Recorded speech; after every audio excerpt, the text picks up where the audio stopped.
estava jogando na Arena, tinha todo o dever de, claro, pelo menos somar um pontinho, né, diante do seu torcedor.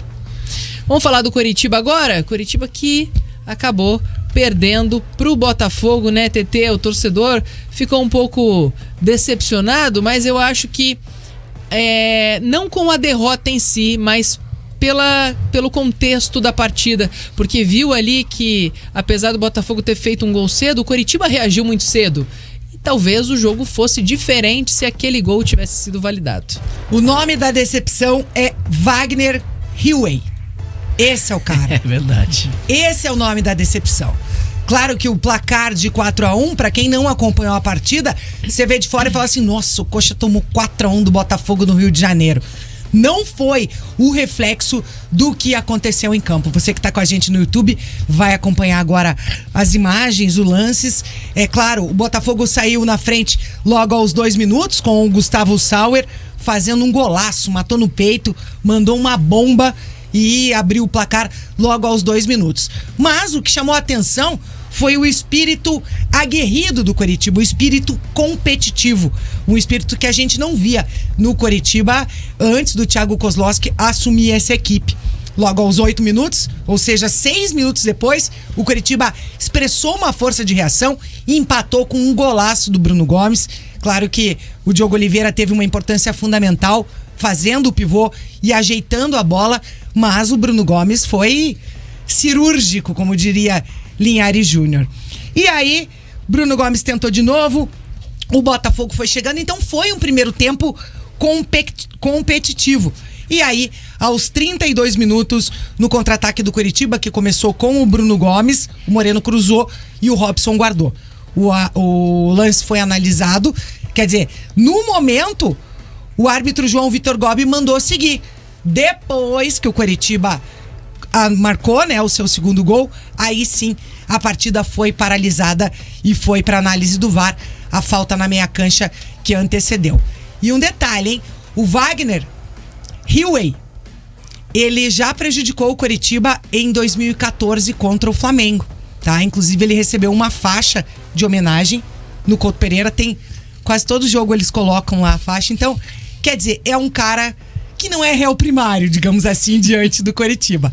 Então, é claro, a opinião da nossa torcida, a opinião do técnico Thiago Kozlowski, que, é claro, abriu a entrevista coletiva depois da partida falando desse lance e falando da atuação do VAR. O árbitro ele começa o jogo com critério sobre faltas, né? Então ele não estava dando as faltas. Eu não vou aqui julgar se foi falta ou não, estou falando do critério dele. Então ele usa um critério no qual ele não estava dando qualquer tipo de faltinha, né? E se você for lembrar bem, o lance que o Robson acho que toma o cartão amarelo foi uma falta clara, ele não deu a falta, como assim ele não estava dando a falta para o Botafogo também. Até aí nós entendemos o critério. Quando o Coritiba faz o segundo gol, o lance em que o Diogo rouba a bola, eu acabei de ver agora no vestiário, é um lance em que em nenhum momento do jogo até ali ele estava dando a falta e o árbitro não deu a falta. O jogo segue, o Coritiba faz o gol e o VAR chama. Ali, para mim, é o ponto-chave, né? Porque nós entendemos e todo mundo que estava participando do jogo entendeu que não foi falta, né? E aí o VAR chama na situação que a minha pergunta é, e se fosse o Botafogo que tivesse feito o gol? Será que o VAR ia chamar?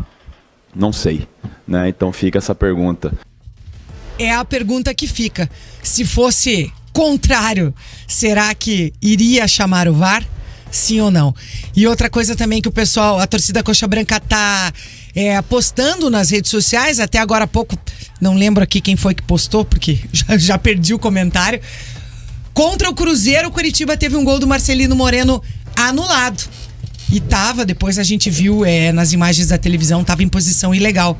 Então, quer dizer, é o segundo gol, né, que o Coritiba tem anulado nas últimas 4 partidas e 2 gols que poderiam mudar o resultado, poderiam mudar o andar da carruagem. Foi até o que o técnico Thiago Kozlowski falou.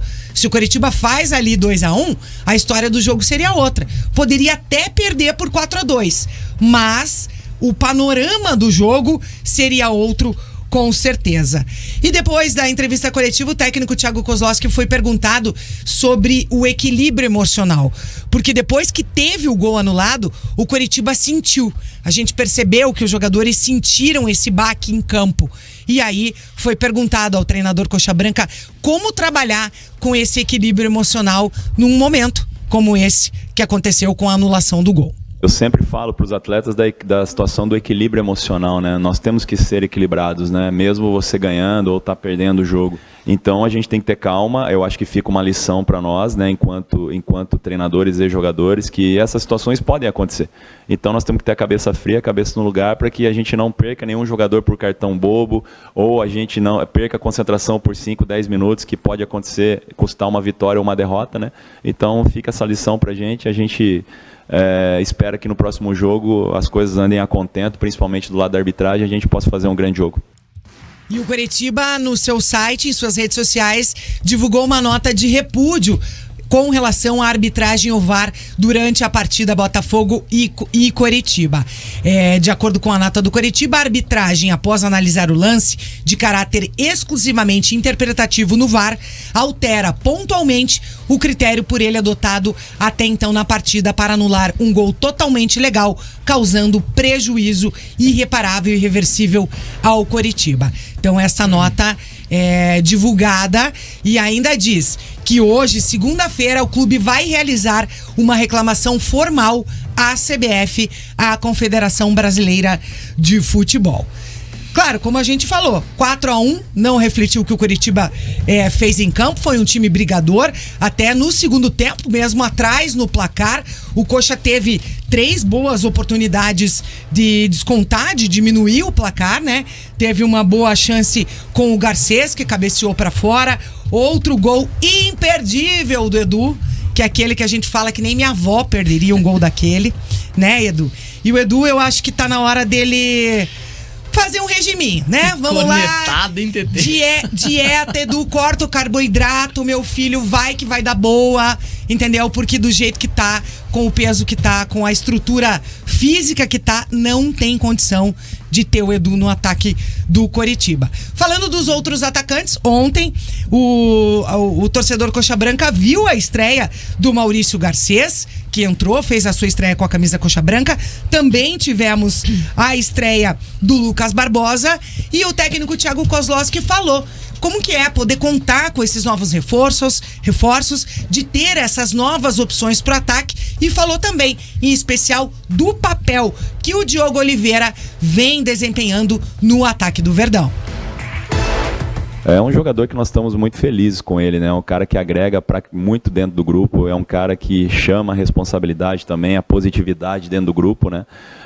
Isso vai passando essa energia legal, né? Então, jogadores como o Diogo, jogadores como o Garcês, agora com a chegada do Barbosa, né? Que veio do Santos, agora com o Sebastião, são jogadores que vêm na mesma vibe dos nossos atletas, né? Eles sabem da responsabilidade que é vir para o Coritiba, sabem da responsabilidade que nós temos de tirar o clube dessa zona tão incômoda que é a zona do rebaixamento, e eu tenho certeza que ao final da 38ª rodada nós vamos conseguir.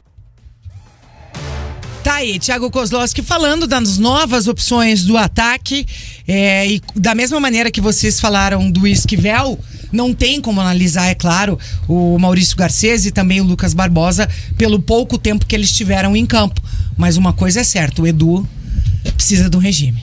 Precisa, não. São Pronto, falei. Reforços que chegaram agora, né? O Diogo, eu acho que fora da curva, acho que ele surpreendeu pela condição física e por já ter contribuído com o Coritiba, né? Mas o Edu realmente ainda fisicamente deixa a desejar, né? Precisa ter um pouquinho mais de condição para poder ajudar o Coritiba, principalmente num jogo pegado como esse, né? Eu tô vendo e revendo várias vezes aqui o lance questionado aí, né? Sobre a arbitragem.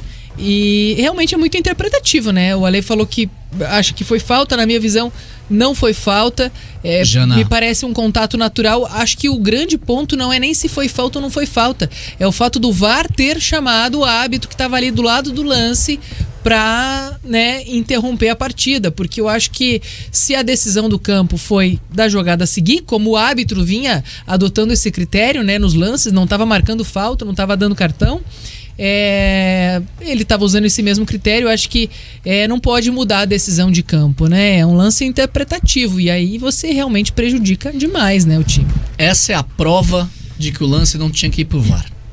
O lance é interpretativo. A gente vê a imagem 200 vezes. Eu achei que foi falta, repito. Pelo critério do João Vitor Gobi, não foi falta. Ele não estava marcando esse tipo de contato na partida. E o VAR não tem que chamar lance interpretativo para revisar. O VAR foi lançado com o slogan: mínima interferência, máxima eficiência. Foi assim que a FIFA vendeu o VAR, o árbitro de vídeo. Vendeu, digamos, entre aspas, é claro, né? Vendeu, que eu digo assim, divulgou como seria a utilização do VAR. Eu assisto futebol e tenho certeza que nosso ouvinte, muita gente assim também, aqui na bancada com certeza também, de vários lugares do mundo. Eu sou um cara que é meio maluco, assisto o jogo do campeonato belga de vez em quando, campeonato holandês, vi uma porrada de jogo do Grupo Paixão pelo Feyenoord essa temporada passada. Eu tenho essa mania, vejo o jogo do campeonato mexicano às vezes, agora MLS com certeza com o Messi. E em nenhum lugar do mundo o VAR é utilizado da forma como é utilizado no Brasil. O Brasil pega coisinhas para anular gols. Quando começou era muito pior, melhorou. O VAR começou a ser utilizado no Brasil na final da Copa do Brasil de 2017. Corinthians e Cruzeiro na Arena Corinthians, lá em Itaquera. O Corinthians teve dois gols anulados por faltas que não foram faltas de VAR, mas que não sabia se utilizar ainda a ferramenta aqui no Brasil. E aí vem esse árbitro com esse critério, o VAR tem outro. O VAR apita o jogo da forma que ele quer. Quando os árbitros brasileiros são chamados na cabine, dificilmente eles vão por outra decisão que não seja seguir o que o VAR falou. Até porque imagina como vai ser lá fora. Os caras estão vendo a imagem, eu tô aqui no campo, eu não posso não ter visto. Aí o cara vê o replay no campo com a câmera lenta. Então assim, são várias questões, vários problemas, que eu não vou nem entrar no mérito aqui da plataforma ser pior do que utilizado lá fora, questões de impedimento, que os caras traçam a linha manualmente, não vou entrar nesse mérito hoje. Mas o que aconteceu no Engenhão é uma vergonha. E na mesma rodada, nessa rodada do Brasileirão, lá em Minas, o Galo saiu na frente do Flamengo, uma falta claríssima no Bruno Henrique, pisão no pé do jogador do Flamengo. Ali sim, uma falta pro VAR intervir e falar ali, ó, opa, o gol do Galo não devia ter sido validado, porque teve falta no Bruno Henrique no começo da jogada. Ali o VAR tinha que intervir, não intervém. Chega no dia seguinte, o Coritiba é prejudicado no Engenhão por conta da atuação lamentável do VAR, que ainda errou em não parar o lance do gol do Tiquinho Soares, porque a bola não estava em jogo, é verdade, mas o Tiquinho se aproveita de uma situação que ele fez um empurrão, uma carga no Bruno Gomes antes da corrida. Então ele chega livre para cabecear na área do Coxa, porque o Bruno Gomes estava no chão. E aí o VAR não entra em ação 1 minuto depois do gol do Coritiba. Então a gente fica aqui falando, vociferando contra o VAR. O VAR é necessário. Sim. Só que a forma como ele é tocado no Brasil por uma arbitragem amadora, e aí é no sentido literal da palavra, porque os árbitros brasileiros não são profissionais, não foram nunca na história profissionalizados, a gente fica nessa discussão sempre. Mas desculpa ter me exaltado até um pouquinho aqui, mas detalhe que o nosso querido Tarcísio Bart foi realmente uma vergonha. O Tarcísio Bart chamou a minha atenção aqui, eu fui atrás dos números. A partida Botafogo e Coritiba foi apenas a 4ª desta Série A, que já está na rodada 17, apitada pelo João Vitor Gobi. Quer dizer, é um árbitro de pouca experiência na Série A. Tava bem no jogo, tá? E aí, ele se, digamos assim, a maionese desandou a hora que ele mudou o critério. Que ele estava adotando um critério até os 32 minutos, até esse lance do Coritiba, deixando o jogo correr. Ok, na minha opinião, até... digamos assim, equilibrado, né? Não marcava para um lado, mas também não marcava para o outro. E a maionese desandou a partir do momento que ele troca o critério. No meio da partida, ele mudou o seu autocritério, digamos assim. E acho que, especificamente nessa questão do gol anulado do Coritiba, eu até tiraria a culpa, entre aspas, do João Vitor Gobi, porque ele deixa o lance correr e deixa o Coritiba fazer o gol. E aí eu colocaria a culpa no nosso querido Wagner Hillway, da FIFA da Paraíba, que aí foi o Wagner que chamou o árbitro João Vitor Gobi pra rever o lance. Eu não sou o Dalk. E se intrometer, digamos assim. Eu não sou o Dalk, mas o Wagner Hillway é horroroso, tá? Quando apita e quando tá no VAR. Não é a primeira vez. A gente tá falando de um time, né? No caso o Coritiba, que corre sérios riscos de rebaixamento, que se tivesse talvez vencido essa partida, né, numa situação hipotética, a gente não tem como saber como seria o jogo dali em diante. Obviamente que se o Coritiba faz o gol ali, a postura seria diferente, o Coritiba ia, né, ter uma outra carga mental para continuar o jogo, poder de reação, enfim, e o Botafogo ia ter que segurar, né, o Coritiba a partir daquele momento, e um time que quer ser campeão brasileiro. Então, você acaba prejudicando, né? É uma situação muito complicada. Tem também mensagem aqui no nosso WhatsApp, do ouvinte final 3996. O VAR aqui no Brasil mais prejudica do que ajuda. Seria melhor voltarmos apenas à arbitragem em campo. Demoram muito para realizar uma verificação e isso prejudica mais ainda a situação de dúvida. Ainda estamos vendo vários jogadores que ficam pressionando os árbitros para acionar o VAR. Isso é uma situação que acontece e a gente viu já em algumas partidas. Nesse contexto não foi essa situação, né? Porque o VAR, ele tomou a decisão dele ali e chamou o árbitro. Mas acontece às vezes de marcação de pênalti, né? Marcação de pênalti ou não, do time fazer aquela pressão em cima do árbitro e tentar mudar a decisão, porque o jogador consegue ver ali no telão o lance sendo revisado. Participação também aqui pelo nosso WhatsApp do Luiz Bindi, ele que é paranista, opinando aqui. Aquela falta no meio de campo, se é um time de São Paulo ou Rio, não seria marcada. Tem isso ainda. É sobre né? isso. E tem isso ainda. Né? E tem isso ainda. Daqui a pouquinho a gente vai falar mais sobre isso aqui no nosso Bate Pronto. Segue acompanhando a gente lá no YouTube, participe da nossa enquete. Deixa o like, tá abaixo de like. Deixa o like, a gente vai seguir com vocês ali no YouTube. Segue também no Instagram e no Twitter, @RIC Esporte Clube. Planejando um carro novo, a casa própria ou uma reforma com o Consórcio Servopa, tudo pode ser realidade. Acesse consórcioservopa.com.br.